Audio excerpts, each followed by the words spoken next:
Hey, yo, good afternoon. And the verdict just came in. Friday, November the 19th. And the verdict just came in. And I see comments. I can't believe he got off. I'm shocked. Where have y'all been? Like, have y'all been living under a rock? Have you been living under a rock? Have you been detached from the news, newspapers, people's comments? Are you surprised that he got off? Are you surprised? Now, I didn't watch the trial. I watched, a couple of little clips of it as I was going and coming. And when you bring these things to trial, it's who presents their case the best. Do the defense present their case the best? Do the prosecution present their case the best? And from what I'm understanding, from what the experts say or whatever, it looks like the defense presented their case the best. They say based on the evidence. So they say you have to respect the verdict that the jury brought back. But as Americans, colored Americans, minorities, or just white Americans, or people that just see things for what they are, is anybody surprised that he was found not guilty? David Blake, an unarmed black man, was shot and injured by the police in Wisconsin. So it brought about some chaos. As usual, we take to the streets because we frustrated. We don't know how to protest where we feel it'll make a difference because we've been protesting during my time, before that time, before my father's time, before my grandfather's time. We've been protesting injustices done by the police to minorities, blacks, Hispanics, people of color, Indians, people of color. And it seems like nothing really ever happens. There's been a few cases where, you know, things have happened, police have been found guilty or whatever, in a few cases. But for the majority of the time, all we see is the police get off. So they take to the streets. So now there's civil unrest. This guy, from what I'm understanding, mom drove him across state lines with an automatic weapon because he was called by, I guess, a friend, associate, or someone to come help protect his business so it wouldn't get looted or armed. There's chaos all in the streets. 3 people end up getting shot, one died from his bullets. He says it was self-defense. Some people are saying, why are you even out in the streets? I mean, I guess he can legally carry that weapon. He was legal in being where he was being. But does that mean that he can shoot unarmed people and get away with it? So basically, the doors for vigilantes have just been opened. You can bring military style weapons to the streets where there's civilians. You could shoot people. You could say you was acting in self-defense.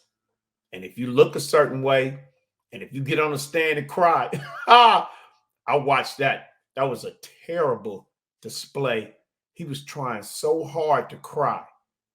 The tears just wouldn't come because he wasn't sorry. He was trying to get off. He wasn't sorry. When they asked him, I did see the part where they asked him, were you shooting to kill? He said, no, I was shooting to injure, or I was shooting to get him off me 4 times. Shot an unarmed man 4 times. I think you shot to kill. Because you're taught in school when you go to shooting, when you go get your license, The guy tells you if you use your weapon, shoot to kill, because then it's your story against nobody's story. So he says he was just shooting because some unarmed man was trying to take his weapon. So you're unarmed and you're going to try to take a weapon from a guy that's armed. Automatic, I mean, a military style weapon. Don't make sense to me, but I wasn't there that night. All my thing is are we surprised? And if you are surprised, you've been living under a rock. If you are surprised, you've been detached from reality, because this goes on all the time. In my lifetime, I can't even count how many times we've seen, because people say, had this been a black guy, we already know what the situation would have been. Had this been a Hispanic guy, we already know what it would have been. Why are you surprised? Why do y'all keep, the definition of insanity is doing the same thing over, expecting a different result. So we keep participating in these votes. We keep participating in the same things that's got us shackled. We keep willingly. Hold on. I got a quote I want to read. I saw this today. Thought this was crazy, but it's factual. Hold on. I hope I'm going to say her name right. I mean, wrong. But Dr. Frances Cress Wesling said, we're the only people on this entire planet who have been taught to sing and praise our demeanment. I'm a bitch. I'm a hoe. I'm a gangster. I'm a thug. I'm a dog. If you can train people to demean and degrade themselves, you can oppress them forever. You can even program them to kill themselves, and they won't even understand why. We've been taught, we get up at events and we sing the national anthem. Just think about that for a minute. We sing the national anthem, and most people will say it's honor for the military that fought for our freedoms. And in theory, that's true. And in theory, that sounds good. But the greatest man of my lifetime, Muhammad Ali, refused to go to the military to fight for a country and then come home and still get called a nigga. Still at his time couldn't drink at the water fountain. Still couldn't do the things that everybody else could do. But you want me to go fight, represent this country, say how great America is, but then come home and get treated less than.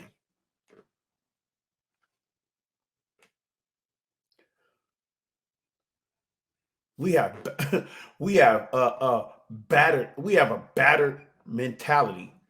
Like, we love our oppressor. We respect our oppressor so much. And I'm not saying white people, because I have friends that are white that have treated me better than some of my own people. So I'm not going to go with the black or white. I'm going against the system that oppresses people of color constantly. I'm talking about from the time we're born, our health care is different, is less than, our education is less than, our economics are less than, our rise to the top that's why subconsciously, when we do make it, we got to brag that I'm from the hood, because it's like I started way down here and I still achieved. And so I understand that. But why? I was watching Kanye West. He was saying something to Jay-Z about the crabs in the barrel syndrome. And Jay-Z was saying, why are crabs in the barrel? That ain't their natural habitat. Why are crabs even in a barrel to try to have to get out the barrel? That's not their natural habitat. Crabs don't inhabit in barrels. They inhabit in the sea. We're in this country, which I've been to 4 or 5 different countries. Let's not get it confused. In theory, America is a great place. But on the flip side, America's be on some bullshit if you're people of color. And if you're white people, a lot of white people don't, it's just as many broke and impoverished white people as it is people of color. So it's the system, it's the capitalistic system of the haves versus the have-nots. That's what it is. We can send people to the moon, but we can't feed everybody that's hungry. We can't house everybody that's homeless. But there's guys running around in our country that's worth billions and billions. And I'm not saying they shouldn't have that because they work for it. They deserve what they get. But on the same side, on the same token, young kids shouldn't be dying in the streets every Friday, Saturday, Sunday, Monday through Sunday. But just watch how many shootings there are in Chicago this weekend. And this is just a regular weekend. Well, no, it's not going to be a regular weekend. Next weekend is going to be a holiday weekend. But this weekend, it's going to be just a regular weekend. Monday morning, check and see how many people were shot in Chicago. In the same little area, the south side or the west side. Not on the north side, not downtown. Oh, no. On the south side, on the west side, where the zip codes are, what the zip codes are. See, because that's how they get you with the credit. They can't ask you if you black or white, but they can check your zip code. That's called redlining. I don't know if you know that. That's called redlining. You know, I mean, we have the odds stacked against us. So what do we do? Because I'm not smart enough to know. I just know that I can see things that are wrong. And I can see things that are obviously not right. You know, what do we do? Well, we don't come together. So that's the first thing. You know, we don't come together with each other to try to make things better. So I think first off, we have to change the mindset. We have to learn who the enemy is. And a lot of time the enemy is ourselves. A lot of time the enemy is us. We have to understand who the enemy is. We have to look in the mirror and decide, you know, because the first thing that happens is they give you a few dollars and now you detach from reality. See, if you live in Calabasas or if you live in the Hamptons, you know, you don't, or if you live in, let's just take Chicago. If you live in Arlington Heights, you don't have the same issues as the people that live on the South Side in Inglewood. You don't have the same problems as them. So you're detached from it. You're not even going to go that way to help see even what's going on. To you, it's like, oh, that's a jungle over there. They're crazy. You know, if you live in certain parts of New Orleans, in the affluent parts, you're not getting ready to go down to the projects and rally with them people because you don't know their pain. You may have once lived in their pain, but then you so far away from that, detached from that, you don't even understand no more. So that's part of the problem. Some of us, there's enough of us, people of color, Black, Hispanic, Indian, there's enough of us that have a couple of dollars to where we won't unite with the majority of us that don't. So to them, the rules don't apply. And so then you got people that have a voice, have some money, but they're paid. That's why Malcolm X used to say he didn't like entertainers being part of the movement because they're paid by the very same people that we trying to move on. So no disrespect, but is Charles Barkley, you know what? I don't want to call out nobody's names. I apologize. Strike that. It is some of these people that make 7 figures a year, have big platforms. Are they going to speak out for these little people? Because they money come from over here. So if they try to speak against, you can't go to work every day for a company, but then get on social media and blast that company. You'll get fired. You'll get fired because the boss not going to pay you to criticize him. So these people who probably could have a voice, who probably have some of the resources to maybe not change the world, but it's enough of them. Why don't a lot of these affluent people of color come together and start banks, buy up enough land to where we can build our own communities? You can go to states, some of these states and buy, some of these guys can go to some of these states and buy 100 acres, 200 acres. Just imagine the average house sits on a quarter-acre lot. So on an acre, you could realistically put 4 houses with a backyard and a front yard. Realistically, if you bought 100 acres, you could put 400 houses on that. Do you know that's a nice sized neighborhood, 400 houses. And if you average 4 to 5 people in each house,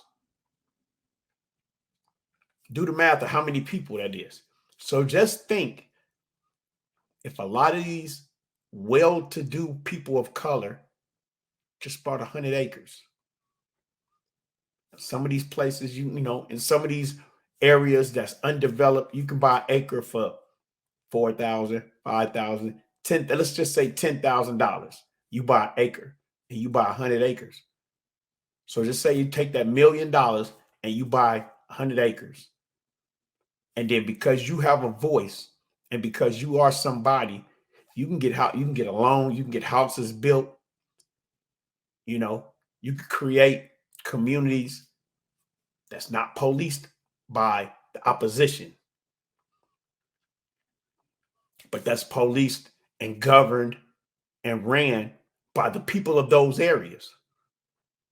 Now, I'm not saying that that's guaranteed to work. That's not what I'm trying to say. I'm just saying because Tulsa, Oklahoma worked, Rosewood worked, Black Harlem worked, Chicago, Black Renaissance worked, but those things got burnt down, tore down. So it's going to be a nonstop struggle here in this place. And I'm not advocating people pack up and move. Marcus Garvey did that, and they ostracized him.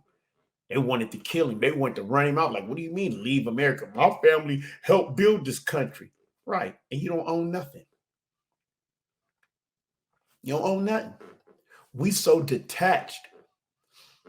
The average European knows exactly where his family comes from in whatever country they migrated from. So if they migrated from Ireland, let's just say, the average Irish guy can say, or woman can say, well, my great grandmother and them come from a small little village in such and such Ireland. Or Italians can say, my people come from such and such Italy. All blacks can say is, we from Africa. You know how big Africa is? What part of Africa? Probably from the west coast of Africa somewhere, but I don't know I don't even know as far back as my people being from a certain county in Alabama in the 20s and the teens. And that's only because my auntie, before she passed, had done a little research, and then my sister was trying to carry it on. But I know that my grandfather and them come from the Delta in Mississippi, Greenwood, Greenville, Mississippi. Before that, they were owned by a family in Alabama. I don't know what our name was. I don't know what part of Africa my people are from. We've been detached from that. We don't know our real religion. We don't even know our real diet. From what I'm understanding, when we was in Africa, we wasn't eating meat. But that's getting a little deep. I don't want to go there because that'll lose people. I'm talking about, why are we surprised that this white guy walking around with a semi-automatic weapon or automatic weapon, whatever it was, can shoot some people and get off? Because the stage that was the stage of the whole controversy was that an unarmed black man was shot by the police. There was chaos in the streets. The white guys walking around with an automatic weapon or a military style weapon. I don't know if it was automatic or not automatic, but it was a military style weapon, and he shot some people. He didn't shoot no black people, thank God. Nevertheless, he shot some people. I don't care if they was black or white. You weren't around shooting unarmed people. And he got off. And you're surprised. That's what I'm wondering. How are you surprised? Haven't you seen this movie before? Haven't you read this book before? Haven't you heard this story before?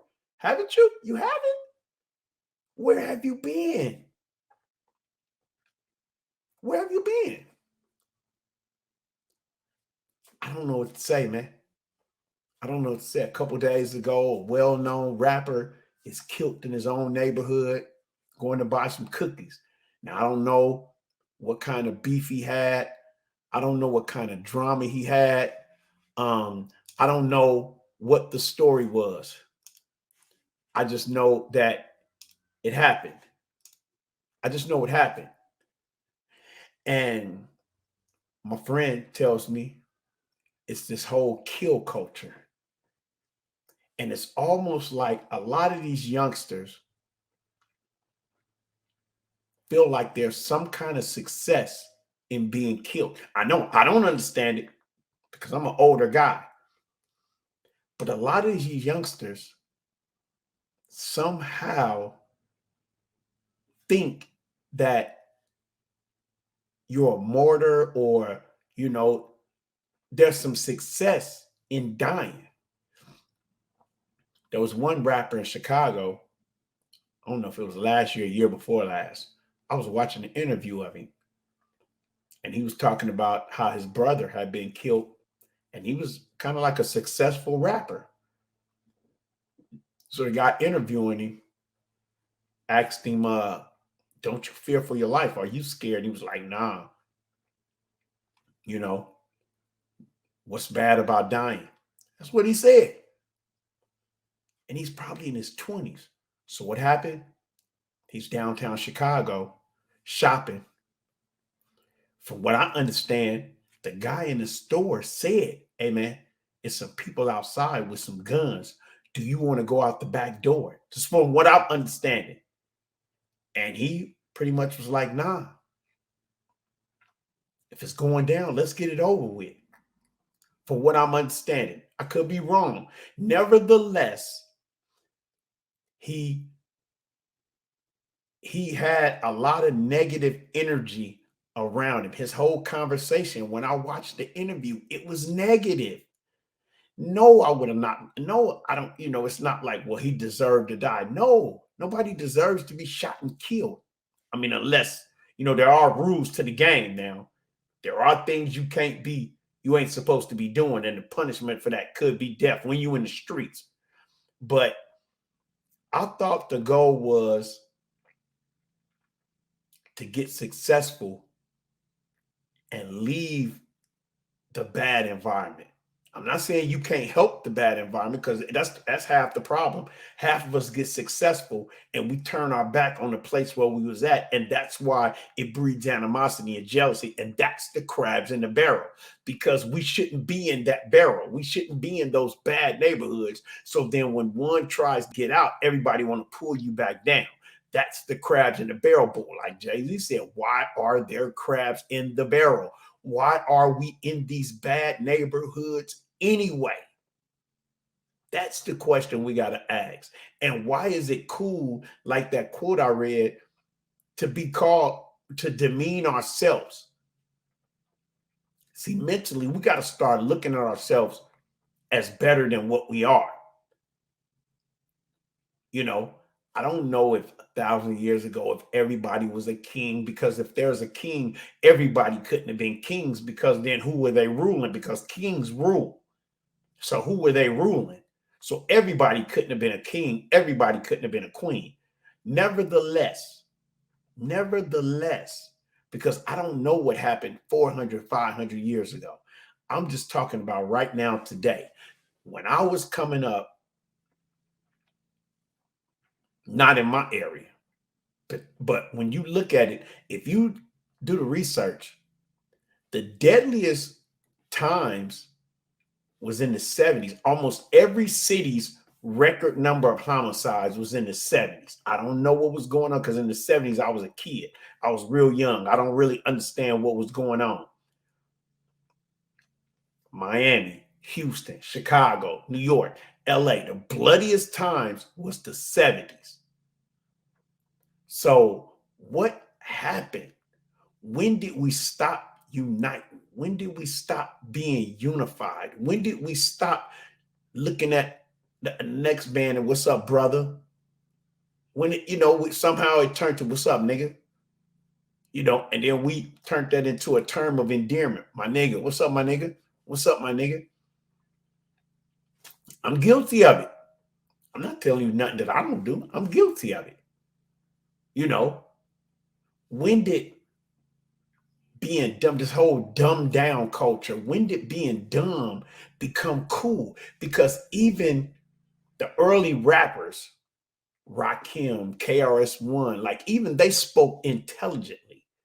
KRS-One's acronym stands for knowledge reigns supreme over nearly everyone. The powers that be said, nah, we can't be promoting that. We got to promote little and young. Little this, little that, young this, young that. Subconsciously, I don't respect the little this or little that, because I'm not little.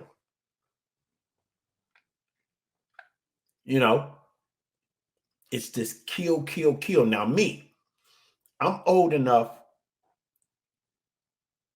to watch a movie where the guy walks around and kill a lot of people and just understand it's just simple entertainment. It don't encourage me to want to go do that. But what about that 8-year-old? What about that 11-year-old?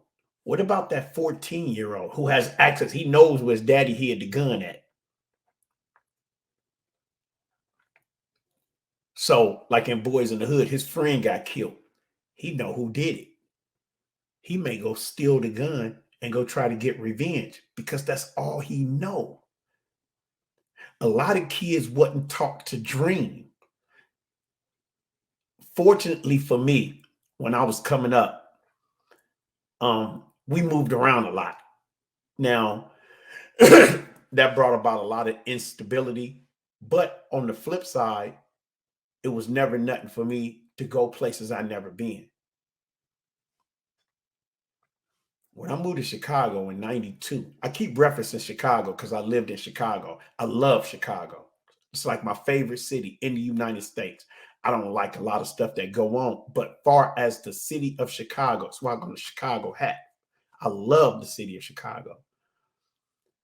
My son's mom said to me, she's like, there's people in Chicago that never even been downtown. What? Like, I thought that was funny that she said that. I thought she was joking, like, because she was talking about her own relative. She's like, oh, he probably never even been downtown. I'm like, what? One day I was talking to a dude, And he said that. He said, I didn't go downtown until I was like 22. You never been downtown Chicago? Like, I just thought that was crazy. You understand what I'm saying? Most in these urban areas, most of these kids are confined to these 16 block radiuses. 4 blocks that way, 4 blocks that way, 4 blocks that way, 4 blocks that way. It's about as far as they go on a regular. On a regular. They might have been downtown, but down south to a family reunion once. And then they was taught that, oh, they country down there. I don't want to go down there. And then they fall in love and die for streets that they don't even own. They're willing to die for a street they don't even own. They don't know that there's opportunities in Atlanta, Houston, San Francisco, Charlotte, North Carolina. You know, there's opportunities for you to be something else somewhere else. Sometimes you have to leave your environment. Sometimes there are some people that stay home and they want to uplift where they're from. And that's what we really should be doing. Still don't mean that we shouldn't be able to think outside the box. But I saw a while back that the city of Philadelphia was paying police officers a little extra money on their salary to live in the neighborhood. Because if you live right next door to the police guy, you don't fear him because you know him personally. See, most of the time, all we know about the police is he got a badge, he got a gun, he can do whatever he want him to do to me, and I can't do nothing about it. So that makes him the enemy. But if the police officer that grew up in your neighborhood went to school with your mom, went to school with your dad, he's a little less likely to choke you out for nothing. And he might be able to pick up the phone and be like, hey, man, your son out here acting a damn fool. I'm finna bring him home. You know, it's policing your own. But in most of these neighborhoods, you have white police policing these all black areas. A lot of these white police fresh out the military, because that's kind of like the only job, not the only job, but that's one of the jobs that they can get fresh out the military as a police officer. So they take a white guy that's been around blacks, but not really, he don't really got respect for blacks because he ain't never lived around blacks.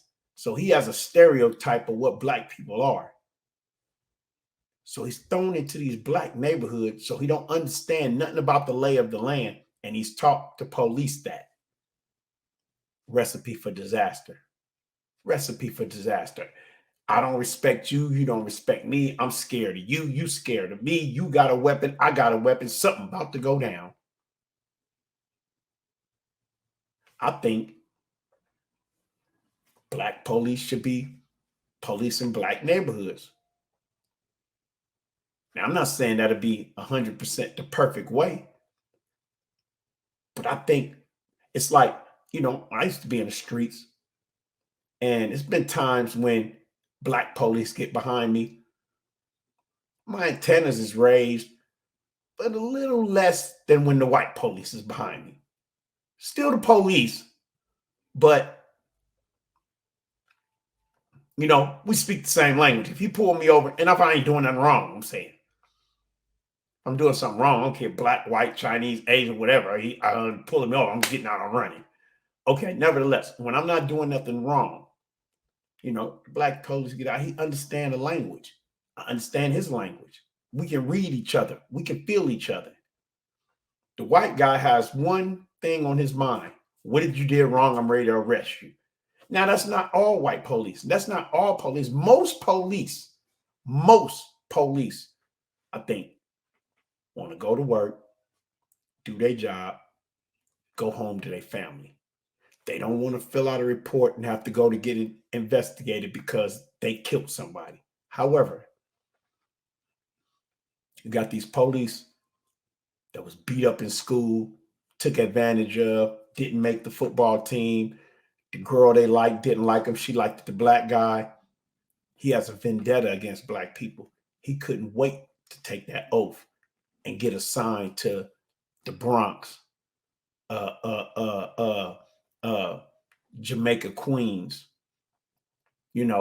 east side of Detroit.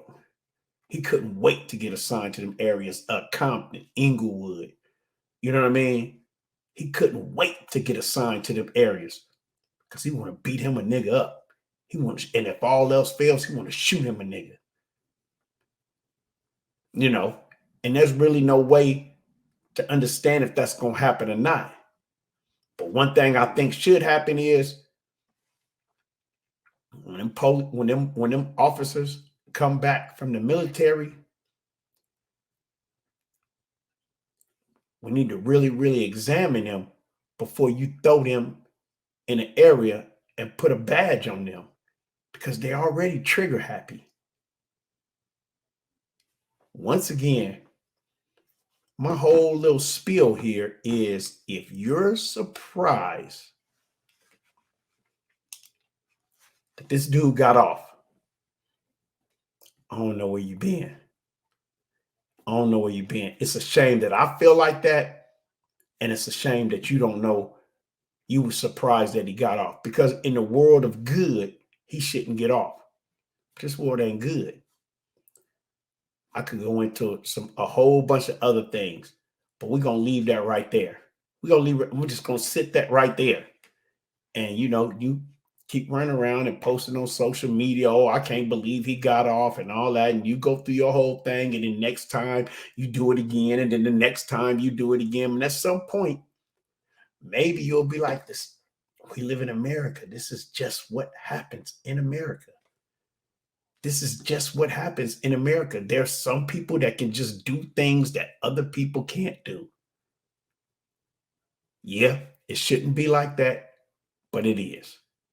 It's your boy So Busy. Stay busy apparel. I'm going to holler at you. Boss talk. That's what we're doing over here.